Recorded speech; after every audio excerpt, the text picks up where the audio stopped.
Hey everybody, welcome to episode 1 of Stories from the Low Season. I'm Alex Kemp, and here we have Jeffrey Paradise, member of Poolside, and Alex Kemp produced Low Season, the album by Poolside, and this is the first episode, first song, Abandoned Tunnel. On this project, what we decided to do was to reach out to creative writers and ask each of them to write a short piece based on or inspired by each individual song from this album. So for episode 1 here, we reached out to a brilliant writer, Jamie Killen, who is really well known in the indie podcast space, audio drama space, I should say. She's done a audio series called Spines. Please check it out. It's amazing.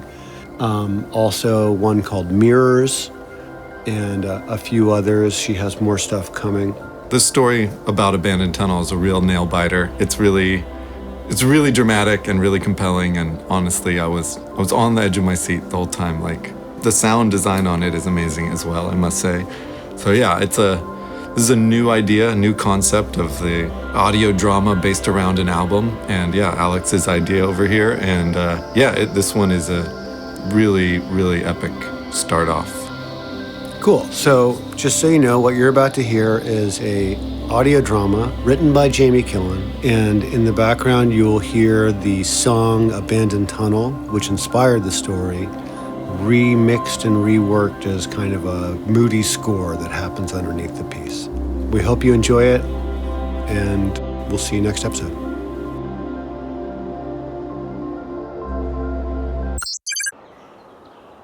Houston, this is Mission Officer Kara Weaver, transmitting from base camp. It's day 17 and we have a situation. A medical emergency, I think, would be the best way to describe it. Okay, sorry, I'm not sure if I'm doing this right. I have never made a mission report before. I don't even know for sure if this is transmitting correctly. I've only watched Captain Patel make these reports a few times. I never thought that I'd actually be doing it myself. No one wants to hear a mission update from a botanist, right? It should be Croydon. He's the medic, but I can't get him to focus long enough.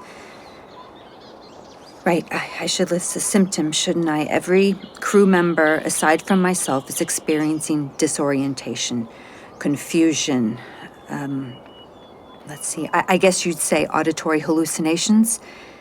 They keep saying that they hear something, but there's nothing. This only started 2 days ago. Before that, everything seemed fine.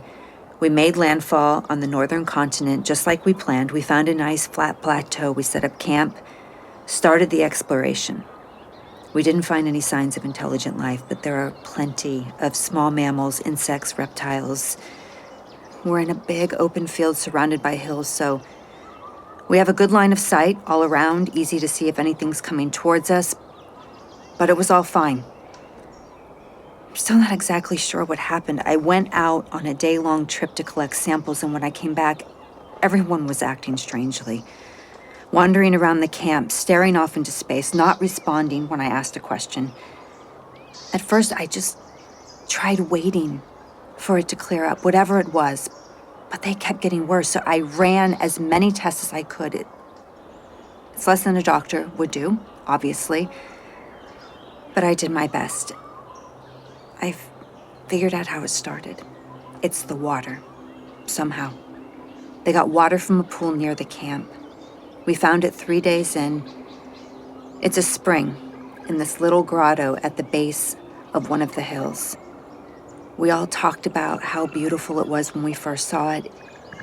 It should be safe, though. I mean, they ran it through the filtration system, and it's working just fine. I tested the water 12 times, and there's nothing. No bacteria, no viruses.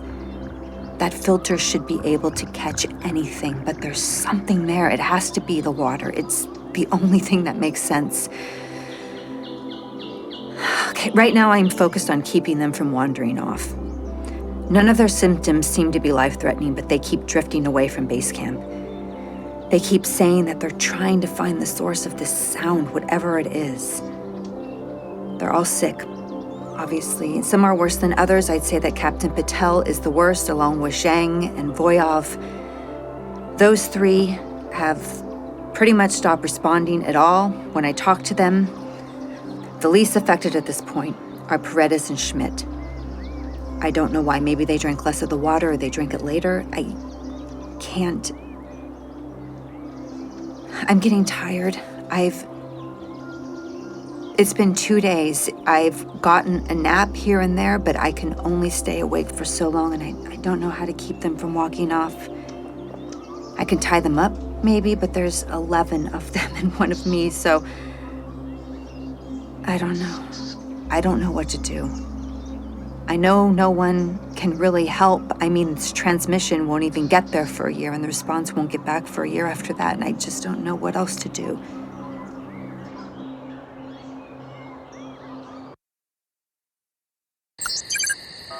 Houston, this is Mission Officer Kara Weaver. It's day 18. Captain Patel and Zhang are gone. I set up an alarm, motion sensors around the perimeter, but I didn't wake up fast enough. I guess I heard the alarm, and by the time I got out of the bunk, they were gone. I searched for them, but it was just me out there looking. The rest of the crew, they aren't much help. Here, you should hear some of what they're saying in case... Paredes, can you hear me? Kara, I'm sorry. I was distracted. Were you calling for me for a long time?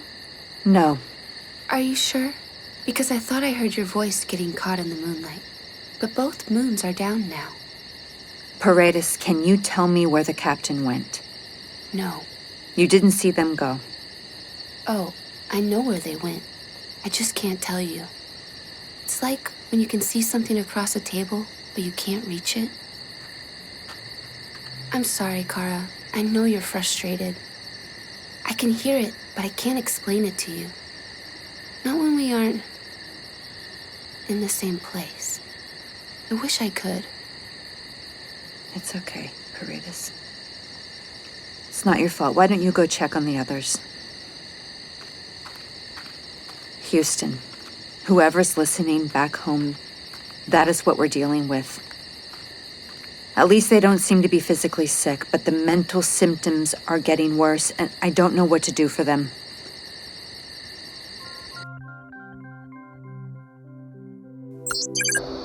Don't listen to it. I'm trying not to. But it's not just in my ears. It's like I can feel it through the ground.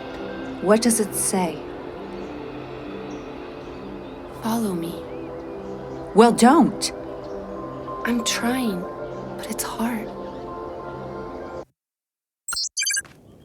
I don't know how much Captain Patel said about this place back when he was still transmitting. I'm sure he told you about the O2 levels in the water and all that. But I wonder if he told you what it looks like. It's beautiful. It really is. There's these turquoise hills all around us. Bluer than any earth trees, less green. I've been going back to that pool in the grotto. It's strange. Half of it is out in the open and the other half is covered by this stone archway. I thought it looked like someone had built it at first, but Saldana tested it, said it formed naturally, that the stone hadn't been cut or chiseled. I wonder now if he was wrong. I don't know why I think that, I just do. There's something weird about the water that I didn't notice before. It's warm. Not hot, but about body temperature.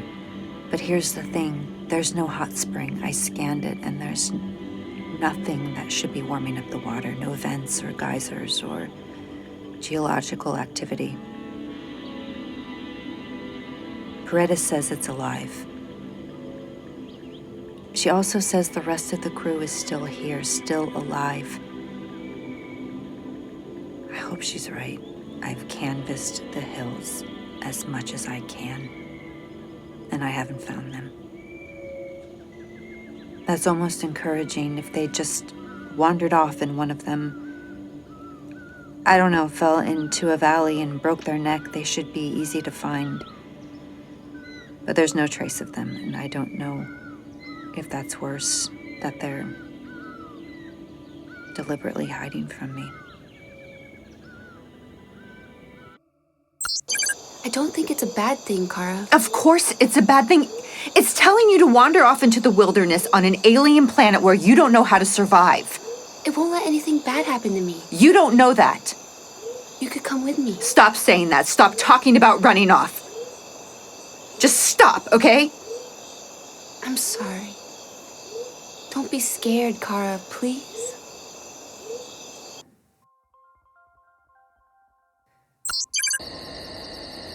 Kara? Kara, wake up. What? What's wrong? It's time for me to go. No. I wish you saw things the way I do now. You know it's nothing to be scared of. I'll come with you. Eventually, yes. But you have to drink the water first. You won't be able to hear the path without it. I'm scared too. I know. We'll wait. There's farther to go, beyond where the others have gone. We'll wait until you can hear the path, and you're with us. Then we'll go the rest of the way. Paredes? Damn it, Paredes, wait for me! Paredes! Wait, don't leave me here! Don't leave me alone! No. Paredes! Paredes, come back!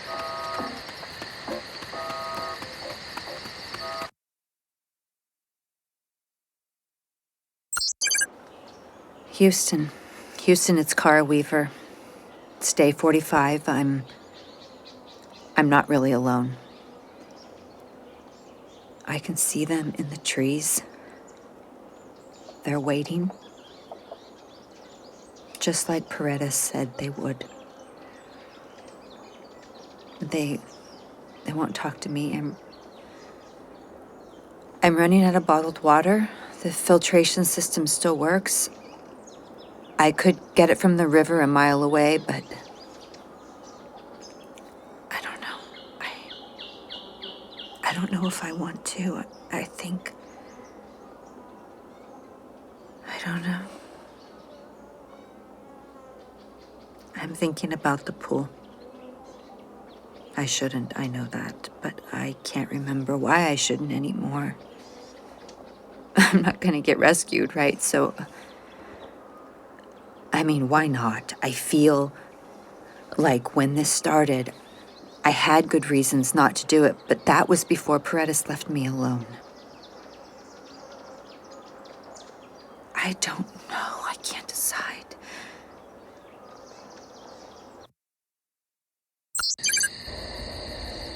Houston, it's Kara Weaver.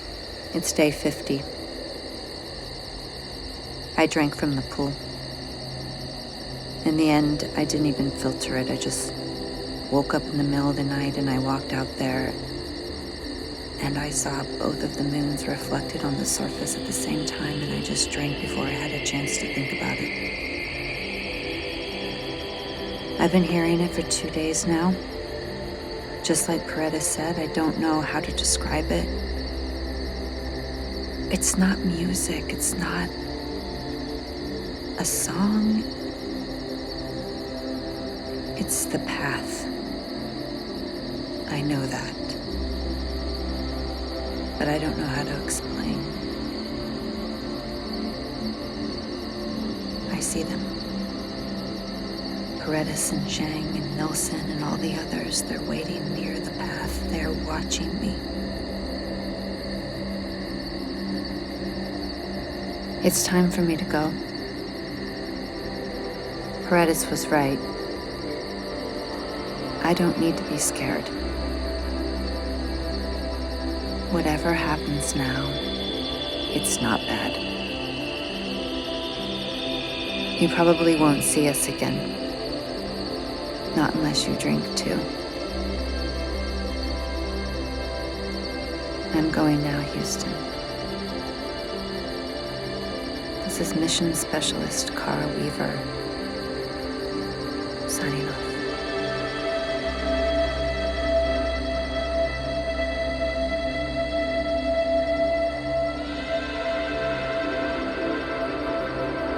Stories from the Low Season is produced by Alex Kemp, Winnie Kemp, Toby Lawless, and Jeffrey Paradise.